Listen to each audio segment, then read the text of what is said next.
पूरे भारत में ही नहीं, पूरे महाराष्ट्र में विवादता कांड टूट गया था। विवादता कांड की तस्वीरें सोशल मीडिया पर ही नहीं, टीवी चैनलों पर भी दौड़ रही थी।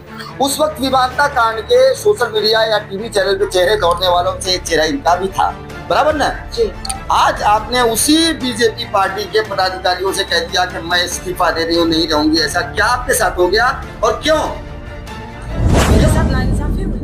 मेरे साथ नाइंसाफी हुई है। मैं अपनी 5,000 महिलाओं का समर्थन उनको दिया। मैं उनके साथ काम की, उनके दुख के समय, उनके तकलीफ के समय मैं उनके साथ थी। तो मेरी तकलीफ में एक पीड़िता समझ के मेरे पास क्यों नहीं आए? एक महिला समझ के उनको मेरे पास आना था, ना कि जिला पदाधिकारी। 5,000 पदाधिकारी, 5,000 महिलाओं के साथ आपने उनके साथ सहयोग में रही, तो उन 5,000 महिलाओं को अब क्या जवाब देंगे? जी, वो मुझसे जवाब मांग रहे हैं कि आपने इतनी मेहनत करी, हम सब आपके साथ थे और आपके राजन नाईक ने आपके साथ ऐसा किया है, तो हमारे साथ क्या करेंगे? नगर सेवकी का चुनाव सामने आ रहा है, नगर सेवकी का चुनाव सामने आ रहा है। ऐसे में किसी राजनीतिक पार्टी के लुभावनी के सपने देख करके तो नहीं गई आप भारतीय जनता पार्टी को छोड़ रही? जी नहीं। फिर क्या छोड़ रही हैं? मैं एक पीड़िता हूँ और बकायदा पुलिस वालों ने फुटेज निकाला हुआ है, उसमें साफ साफ दिख रहा है कैसे उन्होंने गाड़ी रुकाई, किस तरह से मुझसे बदसलूकी हुई, कितने लोगों ने मुझे गंदी गंदी उन्होंने मुझसे वर्ड यूज किए। इसके बाद आप ये फैसला ले रही हैं कि आप भारतीय जनता पार्टी के साथ नहीं रहेगी। तो जो 5,000 महिलाएं आपके साथ थी, वो अब क्या आपके साथ है और वो आपके साथ किसी और पार्टी में शामिल हो सकती हैं? जी, वो मेरे साथ है, मेरे साथ ही रहेंगी। जहाँ मैं हूँ वहाँ वो है। बहुत बड़ी बात है। भारतीय जनता पार्टी के लिए सोच में पड़ जाएगी भारतीय जनता पार्टी आने वाले चुनाव। और एक बात सामने आ रही है कि इस वक्त अगर देखा जाए तो वसई विरार में भारतीय जनता पार्टी यानी राजन नाईक साहब के साथ में 2 और चेहरे बचे हुए हैं जो मुस्लिम समुदाय से जुड़े हुए हैं, और उनमें से तीसरा चेहरा इनका था।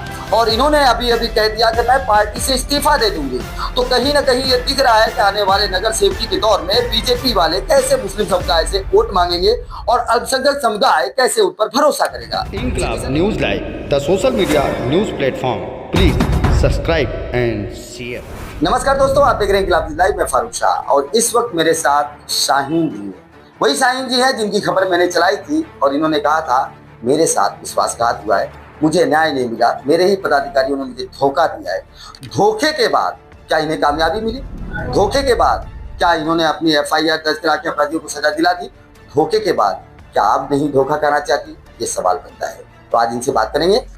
सबसे पहला है, आपने कहा था मुझे न्याय नहीं दे रही है तेरी पार्टी। क्या उस पार्टी में आपने कुछ योगदान नहीं रखा? आज तक कुछ किया नहीं उनके लिए? जी, मैंने उनकी पार्टी को कई अपने कीमती वक्त दिए हैं। हाँ जी। जी, और वो मेरी मदद के लिए नहीं आए। आपकी तरह मुस्लिम कितनी हैं उस पार्टी के अंदर कि विमानता कांड में आपका चेहरा देखा गया था, जो आपने राजन नाईक के सपोर्ट में खड़ी दिखाई दी थी। उस समय और कोई मुस्लिम चेहरे थे क्या आपके साथ में? जी नहीं, मैं अकेली मुस्लिम महिला। एक अकेली थी। जी। और आपके समुदाय विशेष से मैं बात करूंगा कि आपके समुदाय में क्या इस बात को लेकर के आपको कोई दर्द झेलना पड़ा था कि आपके समुदाय के लोगों ने कहा आप कैसा कर रही हो, भारतीय जनता पार्टी के साथ खड़े हो, कुछ ऐसा झेलना पड़ा था उसमें? जी, वो झेलना तो पड़ा ही है मुझे। लोग खपा होते हैं कि आप ऐसी पार्टी को सपोर्ट करते हो, लेकिन इसके बाद भी आप उसी पार्टी में जुड़े रहे। इतना सब सुनने के बावजूद भी मैं अपनी पार्टी को पकड़ के चल रही थी और बड़ी ईमानदारी से मैं अपना फर्ज निभा रही थी। सत्ता में है आपकी पार्टी, भारतीय जनता पार्टी, यहाँ के जमीनी सतह से लेकर आसमान की बुलंदी तक यानी दिल्ली तक है। ऐसे में उसके साथ आप शामिल थी, तो आप कहाँ आपके साथ धोखा हो गया कि आपने उसके ऊपर आरोप लगा दिया कि आपको एक आमदार ने मदद नहीं की? क्यों, कारण क्या? जी, ये तो जनता ही मुझसे पूछ रही कि आप एक जिला की उपाध्यक्ष है, जिला पद अधिकारी है, और आपको आपके MLA ने मदद नहीं की। उनका कहीं पुलिस स्टेशन में चेहरा नहीं दिखा, ना वो मुझे कॉल किए, ना ही कोई उनके पद अधिकारी मुझे कॉल किए। तो मैं क्या समझूं? तो क्या आगे का क्या इरादा है? क्या आप अभी भी जुड़े रहेंगे? जी नहीं। क्या इरादा है आपका? अब तो मेरा दिल उनसे टूट चुका है, उनकी पार्टी से मेरा दिल टूट चुका है और मैं अपना इस्तीफा दूंगी। बड़ी बात सामने आ रही है कि इस वक्त भारतीय जनता पार्टी में तमाम लोग शामिल हो रहे हैं। ये दावा करती है भारतीय जनता पार्टी, क्योंकि वसई विरार में इस वक्त चुनाव का माहौल है और नगर सेवकी के दौर में सभी पार्टियां दिखा रहे हैं कि हमारे साथ बड़े बड़े चेहरे शामिल हैं। लेकिन वहीं कई सालों तक भारतीय जनता पार्टी के सपोर्ट करने वाली महिला हमारे साथ में है और इनका कहना है कि जब पार्टी पदाधिकारियों ने इनकी मदद नहीं की तो ये अपने साथ आने वाली उन महिलाओं की मदद कहां से दिला पाएंगे। और एक बात सामने आ रही है कि इस वक्त अगर देखा जाए तो वसई विरार में भारतीय जनता पार्टी यानी राजन नाईक साहब के साथ में 2 और चेहरे बचे हुए हैं जो मुस्लिम समुदाय से जुड़े हुए हैं और उनमें से तीसरा चेहरा इनका था और इन्होंने अभी अभी कह दिया कि मैं पार्टी से इस्तीफा दे दूंगी।